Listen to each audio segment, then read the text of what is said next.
পরিসংখ্যানগতভাবে দেখা যায় প্রায় 19,000 নারী শিক্ষার্থীর জন্য বরাদ্দকৃত 5টি হলের মাত্র 4,000 সিটে অবস্থান করছেন 8,000-এরও অধিক ছাত্রী। উপরন্তু ছাত্রী হলের 5টির মধ্যে 3টি হলই মূল ক্যাম্পাস এলাকার বাইরে হয় নিয়মিত সীমাহীন ভোগান্তি ও নিরাপত্তাহীনতার সম্মুখীন হতে হয়। প্রশাসন গণরুমকে বড় রুমে নামান্তর ও শিক্ষার্থীদের আবাসন ব্যবস্থা করার দায়বদ্ধতা অস্বীকার করে শিক্ষার্থীদের দুর্দশার সাথে পরিহাস করেছেন। গত বছরের সেপ্টেম্বর, অক্টোবর এবং সর্বশেষ ডিসেম্বরের মাসে তীব্র হল সংকট নিরসনে ছাত্রীরা শতভাগ আবাসিকরণের দাবিতে রাস্তায় নেমে আসে। আন্দোলনকারী ছাত্রীদের গণরুমের নামমাত্র মাথা গোঁজার ঠাঁই করে দিয়ে প্রশাসন নিজেদের দায়মুক্ত করার চেষ্টা করছে। গণরুম সংখ্যা আরও বাড়িয়েছে এবং 500 বাঙ্ক বেড দিয়ে গণরুমে আসন সংখ্যা দ্বিগুণ করা হয়েছে। গণরুমে বাঙ্ক বেড দেওয়ার আগে ভবনের ধারণ ক্ষমতা ও ঝুঁকিপূর্ণতা বিবেচনা করতে কোনো ইঞ্জিনিয়ারদের ইন্সপেকশন করা হয়নি। সেপ্টেম্বরে সাময়িক সমাধান হিসেবে প্রশাসনের পক্ষ থেকে আর্থিক সহায়তা দেওয়ার আশ্বাস দেওয়া হলেও এখন পর্যন্ত কোনো লিস্ট করা হয়নি। আন্দোলনকারী ছাত্রীরা বিশ্ববিদ্যালয়ের প্রশাসনের বিভিন্ন পর্যায়ের কর্মকর্তা ও শিক্ষকদের সাথে আলোচনায় বসলেও আশানুরূপ কোনো সমাধান পাওয়া যায়নি। শিক্ষার্থী সমাবেশ, স্মারকলিপি প্রদান, প্রতীকী অনশন ইত্যাদি কর্মসূচির মধ্যে দিয়ে চলমান আন্দোলন এখনও প্রশাসনিক আন্তরিকতা বঞ্চিত।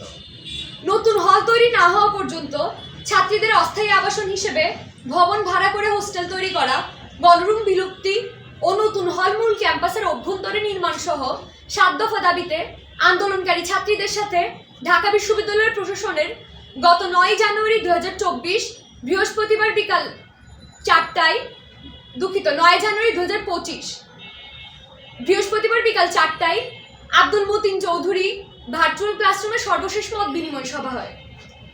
বিগত 29 ডিসেম্বর 2024 থেকে চলমান আন্দোলন থেকে আমাদের প্রাপ্তি: 1. রোকেয়া হল বাদে অন্য 4টি হলে পরীক্ষামূলকভাবে নিজ হলে অনাবাসিক ছাত্রী প্রবেশের অনুমতি দিয়ে প্রজ্ঞাপন জারি করা হয়েছে। ধারাবাহিকভাবে নিরাপত্তা নিশ্চিত করে সময়সীমা ও প্রবেশাধিকার আরও সম্প্রসারণের আশ্বাস দেওয়া হয়েছে। 2. আর্থিকভাবে দুর্বল অনাবাসিক শিক্ষার্থীদের একাংশকে মাসিক বৃত্তি দেওয়ার কার্যক্রম দ্রুত শুরু হওয়ার আশ্বাস দেওয়া হয়েছে। আগামী সপ্তাহ থেকে 23-24 সেশনের শিক্ষার্থীদের বৃত্তি প্রদানের প্রক্রিয়া শুরুর মৌখিক আশ্বাস দেওয়া হয়েছিল। 3.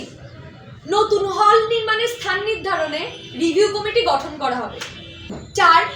ডাকসুর নির্বাচিত প্রতিনিধি ব্যতীত হল নির্মাণ রিভিউ কমিটি বা অন্য কোনো কমিটিতে শিক্ষার্থী প্রতিনিধি রাখা হবে না। 5. ঢাকা বিশ্ববিদ্যালয়ের সবগুলো হল ইঞ্জিনিয়ার দ্বারা রিস্ক অ্যাসেসমেন্ট করে প্রয়োজনীয় সংস্কারের পদক্ষেপ নেওয়ার আশ্বাস দেওয়া হয়েছে। 6. শামসুন্নাহার হলে কাঁচা বাজার, ফলমূলের নতুন দোকান তৈরি করা হবে বলা হয়েছে।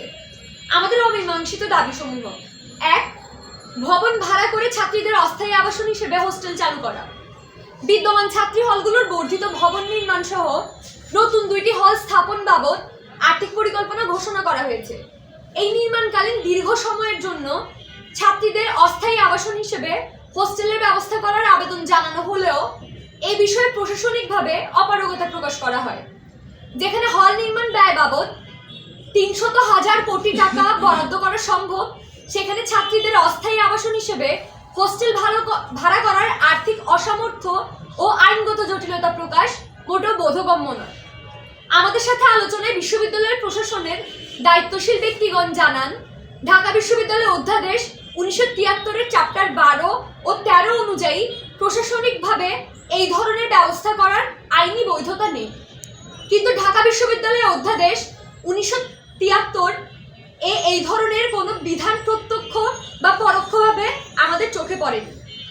উপরন্তু ঢাকা বিশ্ববিদ্যালয়ের অধ্যাদেশ 1973-এর 24G এবং 45-এর 1 ধারায় স্পষ্ট উল্লেখ রয়েছে, বিশ্ববিদ্যালয়ে যে কোনো হোস্টেল তৈরি কিংবা বাতিলের এখতিয়ার একমাত্র বিশ্ববিদ্যালয়ের সিন্ডিকেটের রয়েছে।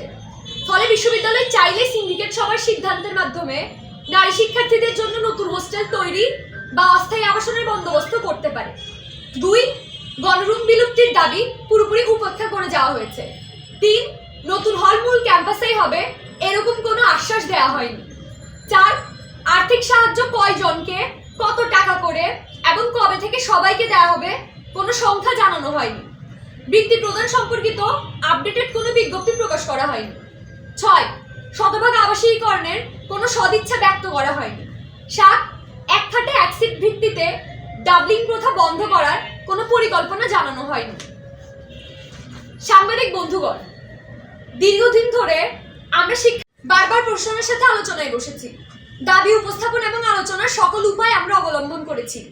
এত কিছুর পরেও গত বৃহস্পতিবার প্রশাসনের সাথে আলোচনায় আমাদের কাছে স্পষ্ট হয়েছে আমাদের অমীমাংসিত দাবিগুলোর বিষয়ে প্রশাসন তো আন্তরিক নয়ই, উপরন্তু তারা আমাদের দাবির প্রেক্ষিতে ঢাকা বিশ্ববিদ্যালয়ের অধ্যাদেশ 1973-এ বাধা রয়েছে এমন অজুহাত দেখিয়ে শিক্ষার্থীদের ভুল বোঝানোর হীন চেষ্টা আমরা দেখতে পেয়েছি। অথচ আমরা অধ্যাদেশে এমন কোনো বাধা দেখিনি। যদি তাই হয় তাহলে বিশ্ববিদ্যালয়ের সর্বোচ্চ দায়িত্বশীল ব্যক্তিগণ শিক্ষার্থীদের সাথে এমন মিথ্যাচারের আশ্রয় কেন নিলেন? এমন ঘটনায় আমরা ধরেই নিতে পারি প্রশাসন চায় না আলোচনার মাধ্যমে কোনো সমাধান হোক। ফলে ছাত্রীদের আবাসন সংকট সমাধানে আন্দোলন ব্যতীত অন্য কোনো পথ আমাদের সামনে খোলা নেই। এমত অবস্থায় আমাদের দাবি না মানা অবধি মাননীয় উপাচার্য মহোদয়ের বাসভবনে নারী শিক্ষার্থীদের আবাসন নিশ্চিত করার দাবিতে আগামী 14 জানুয়ারি মঙ্গলবার সকাল 10টায় ডিসির বাংলায় ঠাঁই চাই কর্মসূচি বাস্তবায়ন করা হবে। আমাদের দাবি আদায় না হওয়া অবধি নারী শিক্ষার্থীরা মাননীয় উপাচার্যের বাসভবনে অবস্থান করবে।